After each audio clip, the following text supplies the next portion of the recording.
Pengamanan senjata api yang dianggap oleh penuntut umum sebagai bagian dari perencanaan pembunuhan terhadap almarhum Nofriansah Yosua Huta Barat. Dengan tegas saya sampaikan bahwa saya tidak pernah tahu ada rencana pembunuhan.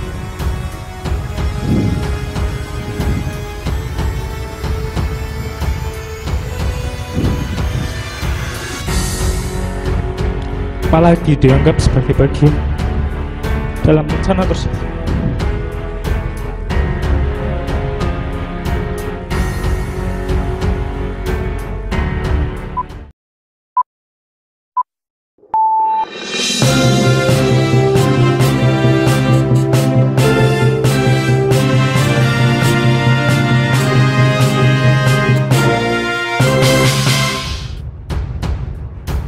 Dengan menangis, Ricky Rizal menyampaikan bahwa tidak pernah tahu ada rencana pembunuhan, apalagi dianggap sebagai bagian dalam rencana tersebut.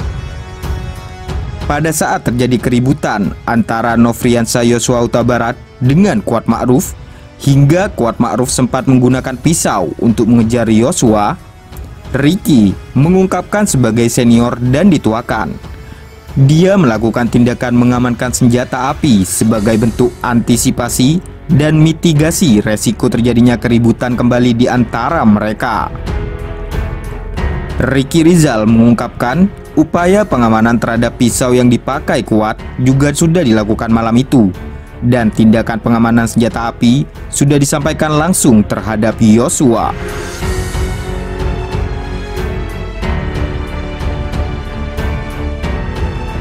Bismillahirrahmanirrahim. Yang mulia Majelis Hakim, yang terhormat para jaksa penuntut umum, yang terhormat para penasihat hukum, serta hadirin yang saya muliakan. Dalam kesempatan ini izinkan saya memanjatkan puji dan syukur kehadirat Allah Subhanahu wa Ta'ala karena atas segala rahmat dan karunia-Nya sehingga saya dapat hadir mengikuti sidang penyampaian nota pembelaan saya pada hari ini. Saya mengucapkan terima kasih yang sebesar-besarnya kepada Yang Mulia Majelis Hakim karena telah memberikan kesempatan kepada saya untuk menyampaikan nota pembelaan atas dakwaan terhadap saya dalam perkara tindak pidana ini. Yang Mulia Majelis Hakim, saya merupakan seorang anggota Polri. Saya dididik selama 11 bulan dan setelah dilantik saya ditempatkan di Polres Brebes, Polda Jawa Tengah. Selama saya bekerja sebagai anggota Polri di Polres Brebes, 3 kali saya dipercaya menjadi driver atau penajudan Kapolres Brebes, yaitu pada tahun 2009, 2010, dan 2013. Saya selalu berusaha sebaik mungkin menjalankan tugas dan tanggung jawab saya dimanapun saya ditempatkan. Kemudian pada tanggal 9 Februari 2021 saya mendapat surat perintah dari Polda Jawa Tengah untuk melaksanakan tugas perbantuan personil atau BKO pada Satuan Divpropam Polri yang kemudian ditugaskan menjadi ajudan dari Kadif Propam Polri saat itu, yaitu Irjen Pol Verdi Sambo, SHS IKMH. Merupakan suatu kebanggaan tersendiri bagi saya yang saat itu hanya seorang anggota Polri di wilayah dipercaya untuk menjadi ajudan dari pejabat utama Mabes Polri. Saya sangat berharap semoga semakin banyak wawasan dan pengetahuan yang bisa saya peroleh sehingga apabila nanti kembali ditugaskan di Polres Brebes dapat memberikan kontribusi bagi kemajuan Polres Brebes. Lingkungan kerja yang baru menuntut saya untuk segera beradaptasi dengan cepat. Ritme pekerjaan, tingkat kesibukan, cara bertindak dalam mendampingi seorang pejabat utama Polri sangat berbeda dibandingkan pada saat saya menjadi driver atau ajudan Kapolres.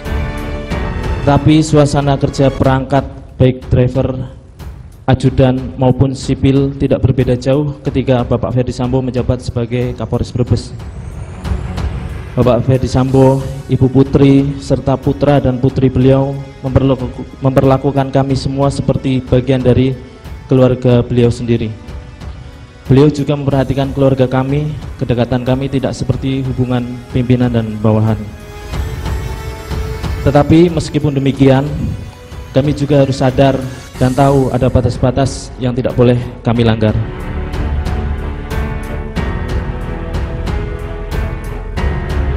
Yang mulia Majelis Hakim, yang terhormat para penuntut umum, yang terhormat para penasihat hukum.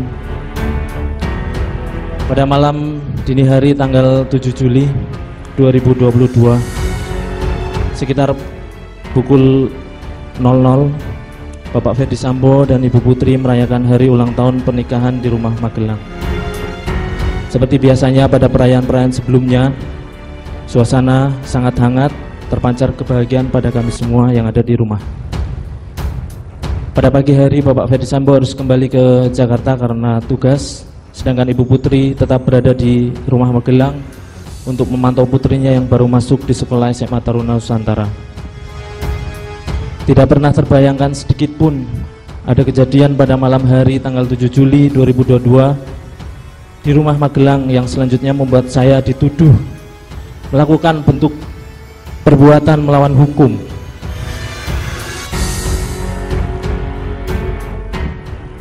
Sehingga membuat saya harus duduk di sini di hadapan majelis yang mulia untuk membacakan nota pembelaan atau pledoi pada hari ini.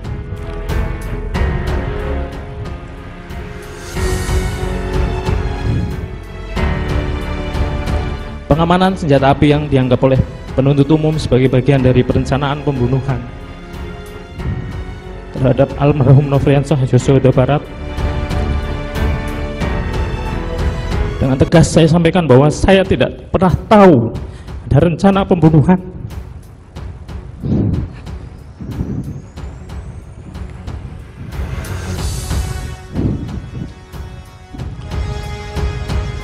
Apalagi dianggap sebagai bagian dalam rencana tersebut.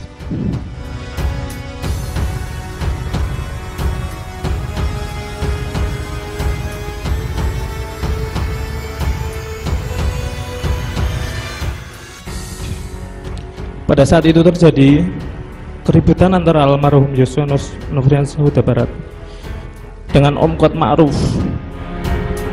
Yang berdasar cerita dari Om Kuat Ma'ruf sempat menggunakan pisau untuk mengejar almarhum Nofriansah Yosua Huta Barat.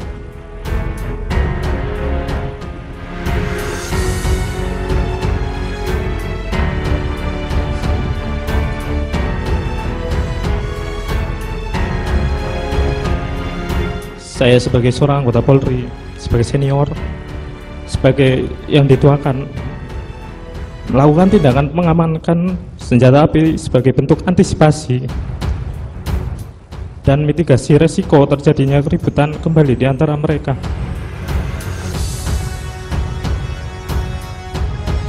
Upaya pengamanan terhadap pisau yang dipakai juga sudah saya lakukan malam itu, dan tindakan pengamanan senjata api sudah saya sampaikan langsung terhadap almarhum Yosua. Saya sama sekali tidak mengetahui ada permasalahan antara almarhum Nofriansah Yosua Huta Barat dengan Ibu Putri.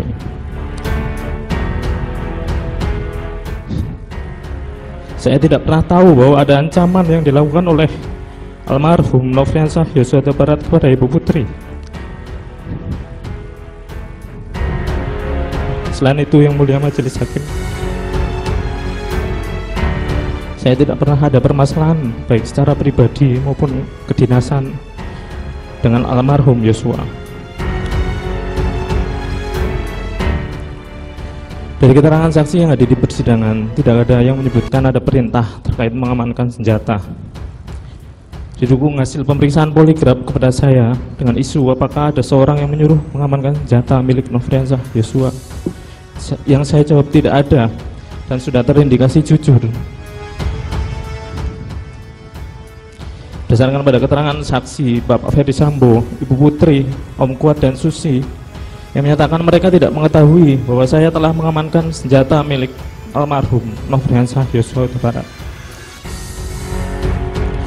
Hal ini juga diperkuat keterangan yang termuat dalam berkas surat tuntutan yang dikemukakan oleh penuntut umum bahwa terdapat komunikasi antara Bapak Ferdi Sambo dengan Ibu Putri yang tidak pernah saya ketahui.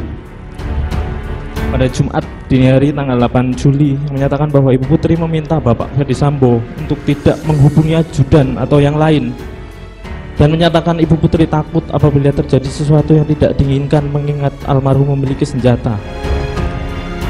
Saya tidak pernah dihubungi oleh Bapak Ferdi Sambo pada tanggal 7 maupun 8 Juli 2022. Berdasarkan keterangan saksi yang sudah hadir dalam persidangan ini, termasuk saksi dari operator seluler, menyatakan bahwa tidak ada komunikasi elektronik antara saya dengan Bapak Ferdi Sambo. Hal ini juga dapat dikuatkan dengan melakukan pengecekan terhadap handphone milik Bapak Ferdi Sambo yang sudah disita.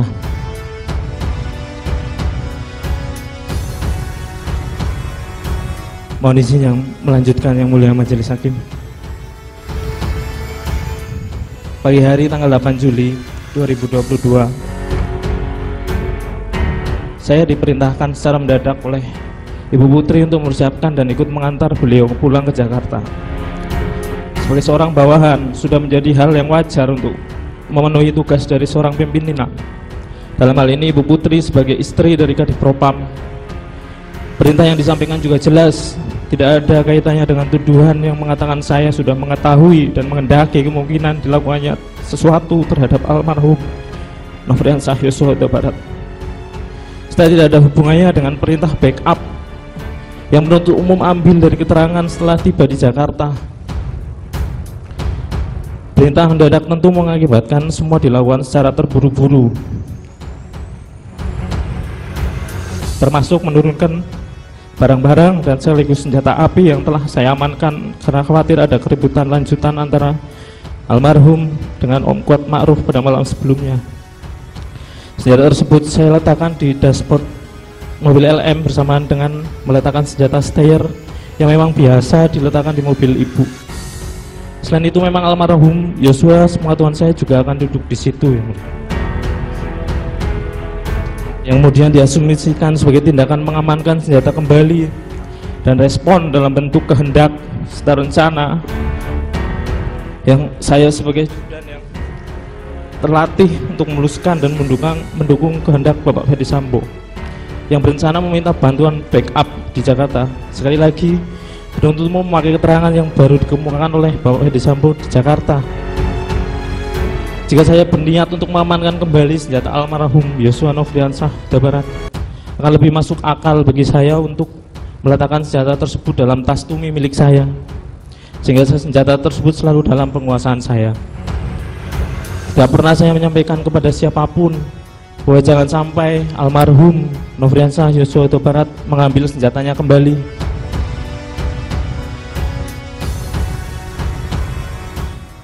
Setelah selesai kendaraan dan barang-barang disiapkan, sudah menjadi tugas saya untuk melakukan pengecekan ulang dalam rumah, memeriksa barangkali masih ada barang milik Ibu Putri yang tertinggal.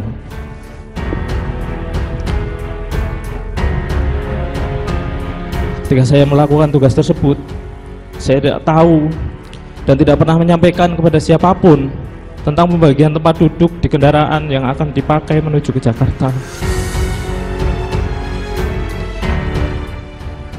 Dalam berkas surat tuntutan selalu disampaikan bahwa almarhum Nofriansah Yosua Huta Barat harus selalu diawasi dan dikawal sejak awal berangkat dari Magelang ke Jakarta, saat berhenti di rest area maupun saat di rumah Duren 3. Tapi dalam berkas tuntutan tidak pernah menyebutkan perintah pengawasan dan pengawalan disampaikan oleh siapa kepada siapa serta kapan dan di mana perintah itu disampaikan. Dimulai dari pembagian tempat duduk saat berangkat ke Jakarta yang tidak didukung satupun keterangan saksi atau bukti. Pada saat mampir di rest area tol untuk ke kamar kecil, dari keterangan saksi di pengadilan sudah jelas bahwa saya meminta kepada patwal melalui HT karena saya sudah ingin buang air kecil. Jika memang harus diawasi, maka semestinya saya tidak boleh melepaskan pengawasan saya ketika di Saguling saya dipanggil oleh Bapak Ferdi Sambo. Dari semua keterangan saksi tidak ada yang saya perintah atau saya minta tolong untuk mengawasi keberadaan almarhum Yosua di Saguling. Dan terakhir di rumah Duren 3, ketika kami tiba dan semua turun dari mobil serta terlihat di CCTV yang sudah diputar di pengadilan, saya tidak pernah sedikit pun selalu memperhatikan gerak-gerik dan keberadaan almarhum Nofriansah Yosua Huta Barat. Saya tidak segera masuk karena harus memutar balik mobil yang akan digunakan Ibu Putri kembali ke Saguling setelah hasil PCR keluar. Saya tidak mempunyai penglihatan super yang mampu menembus pagar rumah untuk memastikan keberadaan almarhum Nofriansyah Yosua Huta Barat, sementara saya berada di dalam mobil. Dan sudah kita ketahui bersama yang mulia, bahwa di bagian depan rumah Duren 3 juga terdapat garasi dan pintu pagar yang dapat terbuka. Sedangkan dari rekaman CCTV terlihat pada saat almarhum Nofriansyah Yosua Huta Barat berada di sekitar tempat itu, saya sama sekali tidak pernah mendekat ke arah almarhum Nofriansyah Yosua Huta Barat. Yang mulia majelis hakim, yang terhormat para jaksa penuntut umum, yang terhormat para penasihat hukum, dalam perjalanan dari Magelang ke Jakarta, saya sudah sampaikan kepada almarhum Nofriansyah Yosua Huta Barat bahwa senjata miliknya ada di dashboard mobil LM. Setelah tiba di Jakarta, saya tidak pernah mengambil kembali senjata tersebut dengan tujuan untuk saya kuasai. Ketika kami duduk-duduk di depan rumah Saguling, saya juga tidak pernah melarang almarhum Yosua untuk mengambil senjata miliknya. Hal ini juga sudah dibuktikan dari semua keterangan saksi yang hadir pada persidangan ini. Selanjutnya saya mendapat perintah dari Bapak Ferdi Sambo untuk naik ke lantai 3 rumah Saguling. Sebagai bawahan tentunya saya mematuhi apa yang diperintahkan oleh pimpinan saya. Saya tidak tahu apa maksud dan tujuan Bapak Ferdi Sambo memanggil saya waktu itu. Percakapan yang terjadi antara saya dan beliau tidak seperti apa yang dimuat dalam berkas surat tuntutan saya. Setelah Bapak Ferdi Sambo menyampaikan bahwa ibu sudah dilecehkan almarhum Yosua, beliau berbicara kembali kepada saya mau panggil dia, kamu backup saya, amankan saya. Kalau dia melawan, kamu berani nggak tembak dia? Dan saya jawab, tidak berani Pak, saya tidak kuat mentalnya. Permintaan yang saya tolak itu disampaikan secara runtut dan langsung, mulai dari panggil, backup, dan amankan, serta jika melawan berani menembak atau tidak. Tidak pernah ada penyampaian akan memanggil kapan dan di mana. Serta tidak ada dan tidak pernah disampaikan ataupun diisyaratkan pula bahwa Bapak Ferdi Sambo mempunyai niat untuk membunuh almarhum Nofriansyah Yosua Huta Barat. Ketika mendengar bahwa ibu sudah dilecehkan, hal itu sontak membuat saya terkejut dan bertanya-tanya perbuatan sejauh apa yang sudah dilakukan oleh almarhum Yosua kepada Ibu Putri. Saya turun ke lantai 1 sambil terus memikirkan hal tersebut. Apa yang Bapak Ferdi Sambo maksud dengan pelecehan itu? Peristiwanya di mana yang beliau maksud? Perasaan saya berkecamuk antara bingung, cemas, serta takut. Apalagi pada saat menyampaikan hal itu Bapak Ferdi Sambo dalam keadaan menangis dan penuh dengan emosi. Dalam kekalutan tersebut saya menyampaikan kepada Richard bahwa dia dipanggil oleh Bapak Ferdi Sambo di lantai 3 tanpa tahu apa yang hendak disampaikan oleh Bapak Ferdi Sambo. Saya duduk di depan rumah Saguling. Hati dan pikiran saya tidak tenang memikirkan perbuatan apa yang dilakukan oleh almarhum Yosua. Saya tidak pernah menyangka jika almarhum Yosua sampai berani dan tega terhadap Ibu Putri. Yang mulia majelis hakim yang saya hormati, sudah menjadi suatu prosedur dan kebiasaan bahwa setiap kembali dari luar kota wajib bagi keluarga dan perangkat Bapak Ferdi Sambo yang akan menetap untuk melaksanakan PCR dan isolasi. Ketika diminta oleh Ibu Putri untuk mengantar ke tempat isolasi, sudah sepantasnya saya sebagai bawahan menjalankan perintah tersebut. Apalagi hal itu adalah perintah yang sudah biasa saya lakukan sehari-hari. Semua perangkat sudah tahu urutan kebiasaan dan prosedur yang ada. Ikutnya almarhum Nofriansyah Yosua Huta Barat ke tempat isolasi bukan atas ajakan atau perintah dari saya. Dapat kita lihat bersama dalam CCTV pada saat Ibu Putri meminta saya untuk mengantar isolasi, saya sama sekali tidak ada interaksi dengan almarhum Yosua dan tidak ada keterangan saksi atau bukti yang menyebut saya mengajak almarhum Yosua untuk ikut ke tempat isolasi.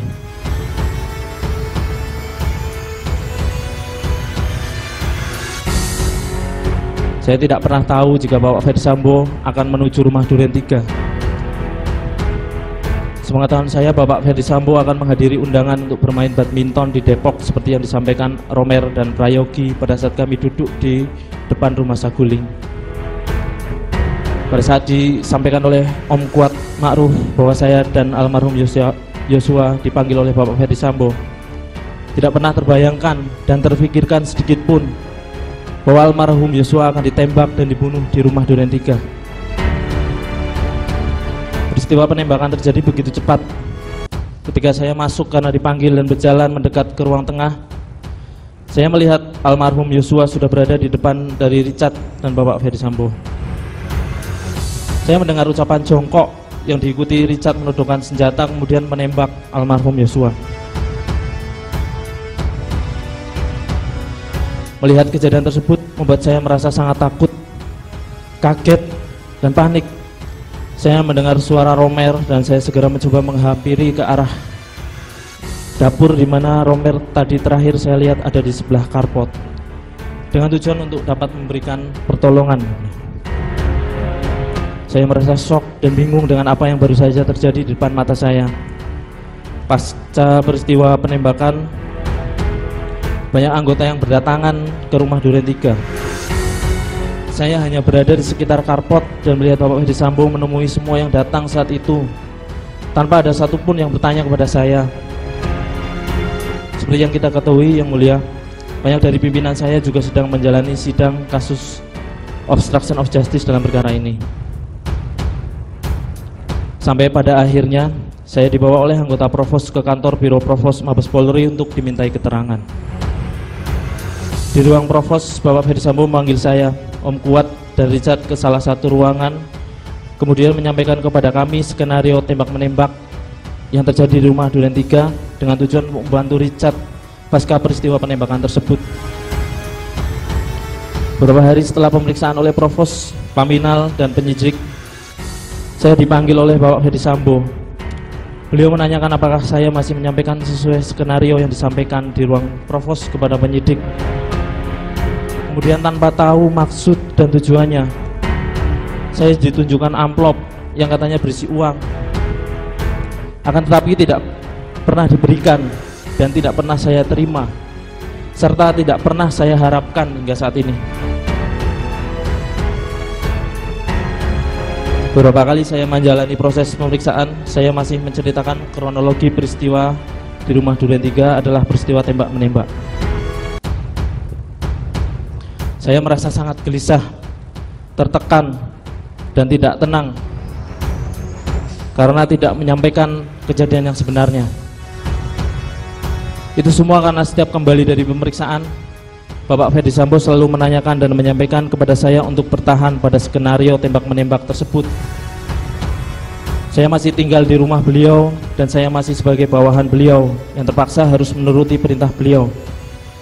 Hingga pada tanggal 7 Agustus 2022, saya dibawa oleh anggota Provos untuk kemudian dilaksanakan patsus. Dan pada tanggal itu juga saya ditetapkan sebagai tersangka dan langsung dilakukan penahanan. Saya ditunjukkan keterangan dari Richard yang menunjukkan pelaku penembakan terhadap almarhum Yosua dilakukan semua oleh Bapak Ferdi Sambo.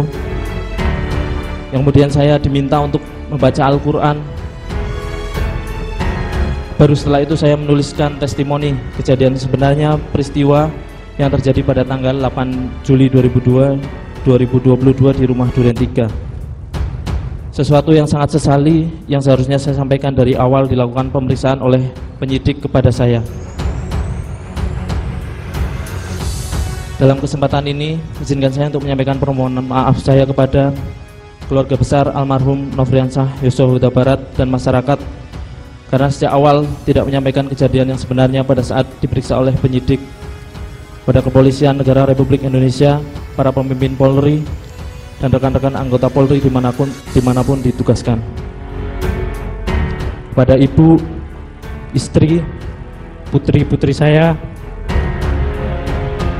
dan seluruh keluarga besar saya memohon maaf atas kejadian yang menimpa saya. Pasti ada dampak yang kalian terima, baik secara langsung maupun tidak langsung. Mohon maaf sudah membuat kalian cemas dan sedih terutama atas segala doa. Terima kasih atas segala doa dan dukungan tanpa batas dari kalian semua, sehingga membuat saya mampu melewati situasi yang sulit ini. Yang mulia Majelis Hakim, yang terhormat para penuntut umum, yang terhormat para penasihat hukum, serta hadirin yang saya muliakan. Saya mempunyai keluarga yang sangat saya cintai dan saya sayangi. Saya juga orang yang taat pada agama, mengerti akan norma-norma dan hukum. Saya juga merupakan orang yang masih sehat akal dan jiwanya.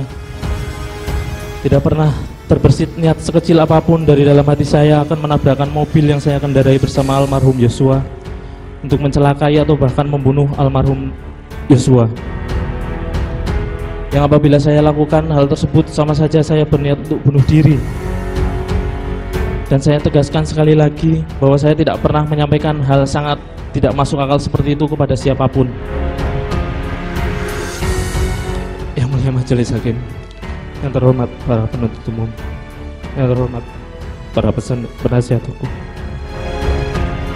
melalui kesempatan yang telah diberikan oleh Yang Mulia Majelis Hakim dalam nota pembelaan pribadi saya ini, saya ingin menyampaikan bahwa saya tidak pernah sedikit pun menginginkan, mengendaki, merencanakan atau mempunyai niat menghilangkan nyawa almarhum Nofriansah Yosua Huta Barat. Sama sekali saya tidak pernah mengetahui ada rencana pembunuhan terhadap almarhum Nofriansah Yosua Huta Barat. Saya tidak pernah melakukan perbuatan bersama-sama atau turut serta untuk menghilangkan nyawa almarhum Nofriansah Yosua Huta Barat. Jaksa penuntut umum meminta kepada Yang Mulia Majelis Hakim untuk memutus perkara ini. Demikian juga saya memohon kepada Yang Mulia Majelis Hakim untuk memeriksa dan memutus perkara ini secara adil. Saya sangat berharap kepada Yang Mulia Majelis Hakim dan menggunakan kedudukannya sebagai wakil Tuhan di muka bumi ini untuk memberikan putusan yang seadil-adilnya, bukan saja untuk saya, melainkan untuk istri, putri-putri saya, dan serta keluarga saya. Saya mohon kepada Yang Mulia Majelis Hakim dapat mencari kebenaran dalam persidangan ini berdasarkan pada fakta dan bukti-bukti yang ada. Saya berdoa kepada Allah Subhanahu wa Ta'ala supaya Majelis Hakim yang mulia berkenan menerima pembelaan saya, pembelaan yang saya ajukan, pembelaan yang akan disampaikan oleh penasihat hukum saya, membebaskan saya dari dakwaan dan tuntutan, serta memulihkan segala hak saya dalam kemampuan, kedudukan, serta harkat dan martabat saya. Demikian pembelaan pribadi saya yang saya sampaikan kepada Yang Mulia Majelis Hakim dalam persidangan ini. Dari Rutan Salemba, Cabang Kejagung, tempat saya terdakwa Riki Rizal Wibowo. Terima kasih Yang Mulia.